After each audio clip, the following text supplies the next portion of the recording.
My stepdad took my siblings on a secret trip and told me I wasn't really his family. Yo, what's up guys? It's Ethan here, and I need to get something off my chest. 'Cause this thing literally blew my whole world apart. Like, I'm still shaking when I think about it. So, I grew up in Austin, Texas, with my mom, my stepdad Mark, and my two younger half-siblings, Lily and Josh. Mom and Mark got married when I was about 10, and honestly, in the beginning, it felt kinda cool. Mark had that whole fun dad vibe, barbecue in the backyard, teaching me how to throw a football, all that suburban dad stuff. But here's the catch. I'm not his biological kid. My real dad split when I was 5. He moved to Denver, started a new family, and basically ghosted me. So Mark stepped in and filled that father figure role. Or at least that's what I thought. Fast forward to last summer. I'm 16 now, trying to survive high school, football practice, acne, the usual teen stuff. And then, out of nowhere, I find out Mark planned this big father-kids road trip.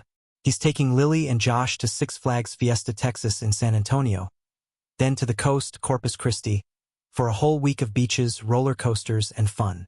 Sounds amazing, right? Except, guess who wasn't invited? Yep, me. I only found out 'cause Lily accidentally spilled the beans. We were in the kitchen. She was all excited. Like, Ethan, are you ready for the beach? Dad's letting me pick out a new swimsuit. And I was like, hold up, what beach? She froze, looked guilty, then ran upstairs. My stomach dropped. I went straight to Mom. She tried to dodge it first, but then she sighed and admitted it. Ethan, Mark just wanted to do something special with his kids. I was like, his kids? What am I? Some random dude crashing at your house. That night, I confronted Mark in the living room. He was sitting there watching ESPN, sipping a beer like nothing happened. I stood right in front of him and said, why am I not invited? You know I exist, right? And that's when he hit me with the coldest line I've ever heard in my life. Ethan, these trips are about bonding with my own children. It's not the same when you're there. It kinda dilutes the experience. Bro, he really said that. Word for word. Dilutes the experience. Like I was some cheap soda ruining his perfect cocktail. I saw red. My voice cracked, but I yelled anyway. Are you serious right now? I've lived with you for 6 freaking years. I called you my dad. You taught me how to ride a bike. And now you're saying I'm not family. He just shook his head, like I was being dramatic. You're taking this too personally, Ethan. You have your mom. I just need time with my real kids. At that moment, Mom walked in and tried to calm things down, but I was done. I stormed upstairs, slammed my door so hard a picture fell off the wall, and just sat there in the dark, crying like a little kid. The thing is, I'm not usually the emotional type. I'm the guy who shrugs stuff off, jokes around, plays Call of Duty till 3 a.m. But this cut deep. Next day at school, I vented to my best friend Jake. He lives 2 blocks down, classic Austin skater dude, always says what's on his mind. I told him everything, and he straight up yelled in the cafeteria, bro, that's messed up. He can't just pick favorites like that. He's a stepdad. He signed up for the whole package, not just the bonus round. People at the lunch table nodded, and honestly, that validation kept me from losing it completely. But then came the final slap in the face. Saturday morning, I watched from the front porch as Mark loaded up the SUV with beach towels, coolers, and Lily and Josh bouncing around in their swimsuits. He didn't even look at me, didn't say bye, didn't say anything. Just drove off like I didn't exist. I swear I felt invisible. I tried to play it cool, told myself, whatever. I'll hang with Jake, order some pizza, binge Netflix. But inside I was wrecked. I felt abandoned all over again, just like when my real dad left. Like, no matter what I do, I'm always the outsider. And that's when something in me snapped. I grabbed my phone, opened Reddit, and typed it all out on r/relationships. Title was literally, my stepdad took my siblings on a trip and told me I wasn't really family. I hit post, closed my phone, and tried not to think about it. But when I checked back a few hours later, oh man, thousands of upvotes, hundreds of comments, people calling my stepdad a monster, a narcissist, saying he didn't deserve to be a parent. Others shared their own stepfamily horror stories. Some even DM'd me saying, "Bro, you're not alone. I've been through the same thing." For the first time in weeks, I didn't feel completely worthless. The internet had my back. But when Mark found out about the post, oh boy, that's when the real war started. So yeah, I thought posting on Reddit was just me screaming into the void. But turns out the void screams back, loud. By Sunday morning, my post was on the front page of r/relationships. People were tagging me in comments like, "Ethan, you need to record this. Document everything." Others were like, "Bro, you need therapy ASAP. That man is toxic." And guess what? Somebody screenshotted it and posted it on Twitter. Suddenly it was viral. TikTok videos were popping up like, "Stepdad excludes teen, internet furious." Even BuzzFeed wrote a tiny blurb about it. I was half shocked, half thrilled. Like finally people saw me. My story mattered. But then Monday night rolled around. Mark came home from work, still in his wrinkled button-down, holding his phone in one hand and a Whataburger bag in the other. He tossed the bag on the counter, looked me dead in the eyes and said, "You think you're funny? You think humiliating this family online is some kind of game?" My heart stopped. He knew. Mom was right behind him, wringing her hands, whispering, "Mark, please." But he cut her off. "Don't please me, Karen. Your son blasted me to the entire internet. My coworkers sent me screenshots. My boss asked me if it was real." His voice cracked, red in the face, spit flying. "Do you have any idea how embarrassing this is?" I stood there frozen, gripping the back of a kitchen chair. My throat was dry, but I forced the words out. "You embarrassed yourself, Mark. You're the one who said I wasn't family. You're the one who left me behind." He slammed his hand on the counter so hard the ketchup packets burst open. "You are not my responsibility," he roared. "I married your mom, not you. I tried to be nice, but you're not mine. And I'm sick of pretending." Those words echoed in my skull like a gunshot. Mom gasped, "Mark, you don't talk to him like that." But I was done being quiet. My voice cracked, but I screamed, "Then stop calling yourself my dad. Stop playing house with us if I'm just a piece of trash to you." Josh and Lily had come downstairs, wide-eyed in their pajamas. Lily started crying, clutching her stuffed unicorn. Josh whispered, "Dad, why are you yelling?" Mark's face twisted. He spun toward them and shouted, "Go back upstairs." The kids ran, but not before Lily sobbed, "Why didn't Ethan get to come with us?" That broke me. Couldn't breathe. My chest felt like it was caving in. I bolted upstairs, slammed my door, and buried my face in the pillow. But even with headphones blasting music, I could still hear Mom and Mark screaming downstairs. "Do you realize what you've done to him?" Mom shouted. "He did it to himself." Mark yelled back. "He went online and made me the villain. He's turning people against me." Mom's voice cracked, softer but shaking. "You are the villain, Mark." Silence. Then the front door slammed so hard the walls shook. Next day, I didn't go to school. Couldn't. My face was puffy, eyes swollen. I looked like I'd been through a war. Mom let me stay home, made pancakes I barely touched. Around noon, my phone buzzed. It was a DM from a local news reporter in Austin. She wrote, "Hi Ethan, I saw your Reddit post. We're doing a segment on blended families. Would you be willing to talk?" Part of me wanted to ignore it, but another part, the part that still hurt, that wanted justice, thought, why not? I didn't respond, but just knowing people out there cared enough to ask, it lit a fire in me. That night, Mark came home again. He didn't yell this time. He looked tired, defeated, like someone had punched the soul out of him. He sat at the table across from me. "Look," he muttered, rubbing his temples. "I screwed up. Okay. I just wanted to spend time with my kids. I didn't mean to hurt you like that." I stared at him, fists clenched under the table.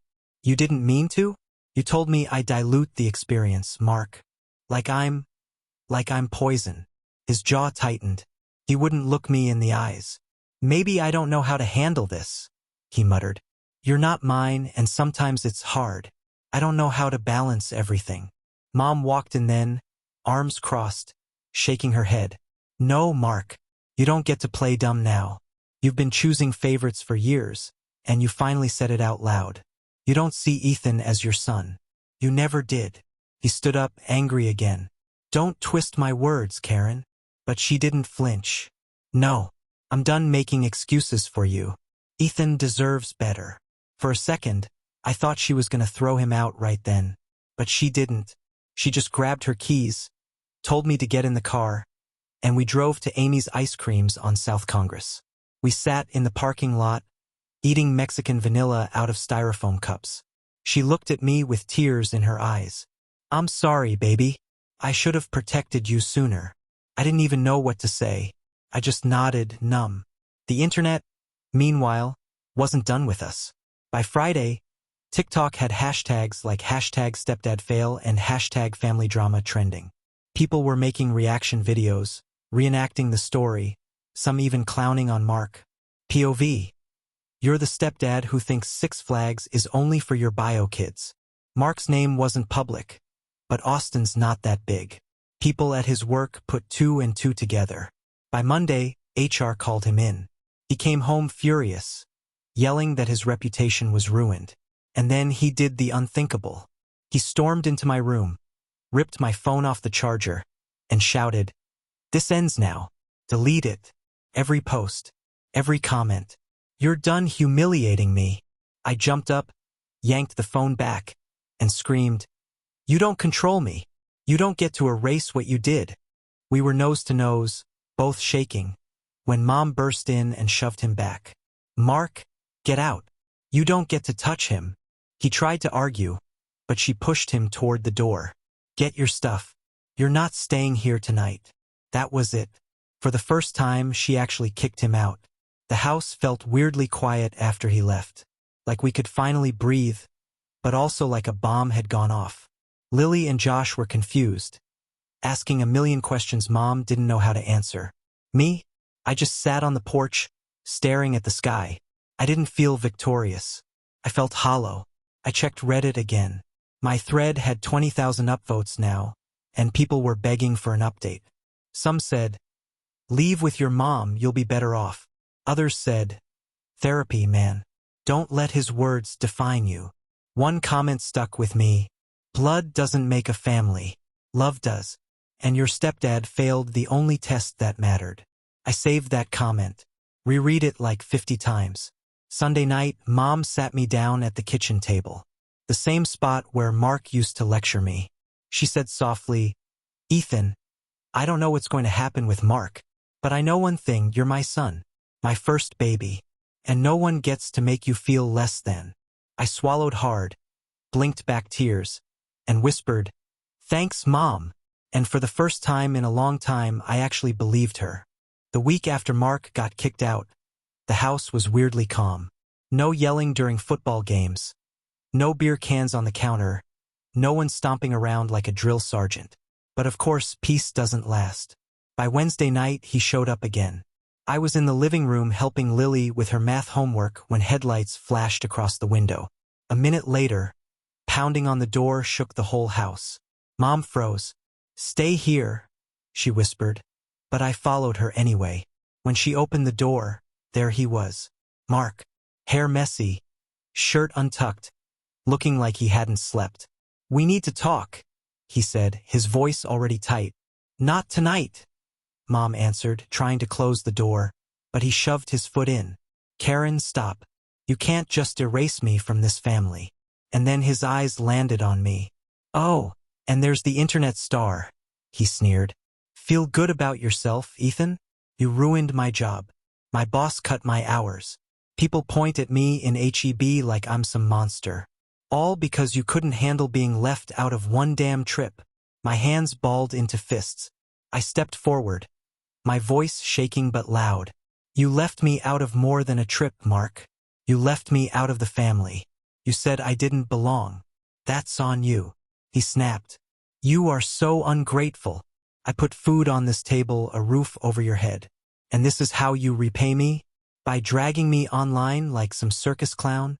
Mom yelled over him, "Mark, that's enough." But I couldn't hold back. All the rage that had been simmering for years boiled over. You think money makes you a dad? Newsflash, it doesn't. A real dad doesn't pick favorites. A real dad doesn't make a kid feel like garbage just for existing. His face twisted, red and shaking. "Don't you dare lecture me, boy.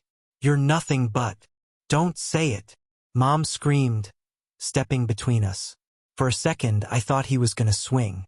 His fists were clenched, jaw locked.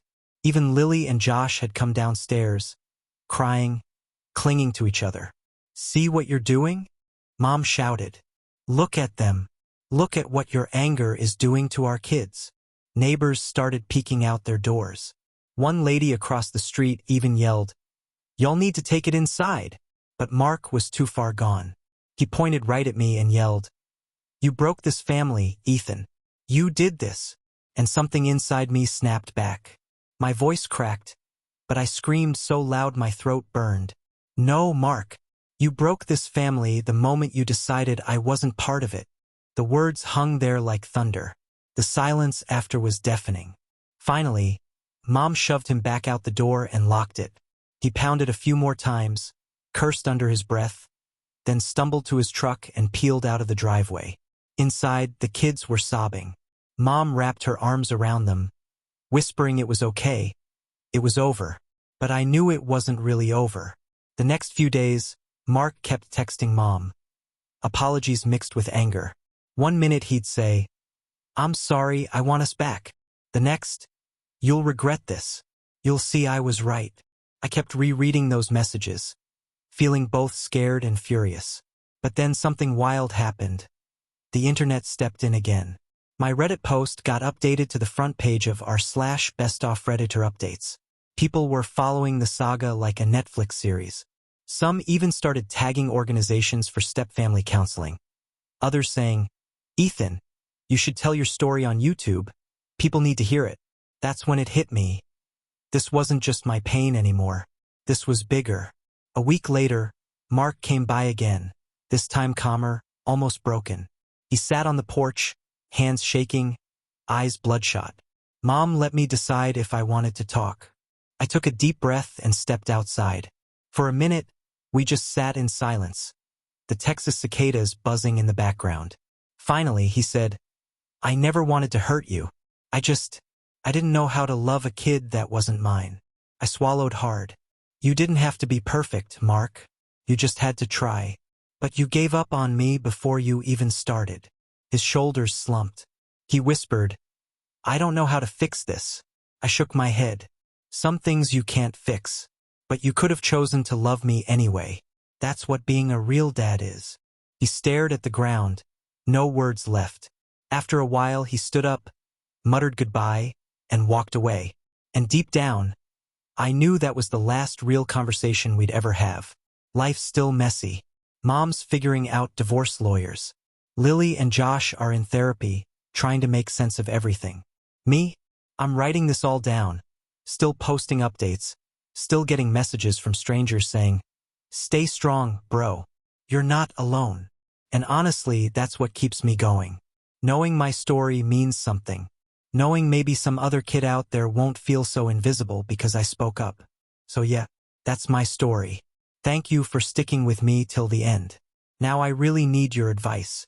What should I do next? Should I cut Mark out completely, or give him one more chance?